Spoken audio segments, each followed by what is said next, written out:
भारतातच नाही तर दुबईसारख्या देशातही साई भक्त आहे. दुबईमध्ये राहणाऱ्या साई भक्तांनी सोन्याची खिडकी शिर्डीत दान केली. पैसा महत्त्व नाही, आपल्याला श्रद्धा हवा. जे प्रेम भक्तिभावाने या साई भक्ताने भेट दिली आहे. श्रद्धा आणि सबुरी हा मोठा कर्म आहे. शिर्डीत गेल्यावर मन आपोआप भरून येते. सोन्याला महत्त्व नाही, पण साईबाबावरील श्रद्धा खूप महत्त्वाचा आहे.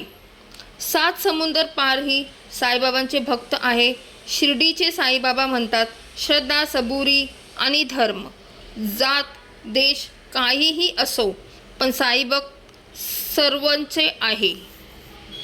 हजारो साईभक्त दररोज साईबाबांच्या नाव घेतात, उपवास करतात, पूजा करतात आणि दर्शनसुद्धा घेतात. चक्क दुबईच्या साईभक्तने श्रद्धाने साईबाबांना सोन्याची खिडकी भेट दिली. तर ही खिडकी सोन्याची नाही, तर भक्ती, विश्वास, प्रेम प्रतीक आहे. लाखो साईभक्त साईबाबांचं दर्शन करायला येतात. नोकरी, व्यवसाय, आरोग्य आणि कुटुंबात सुख मिळेल ही अपेक्षा करतात. साईबाबा कधीच भेदभाव करत नाही. साईबाबांनी च्या कृपा सर्वांवर सन्मान आहे. जर तुम्हीही साईबाबांवर विश्वास ठेवत असाल तर कमेंटमध्ये ओम साईराम नक्की लिहा.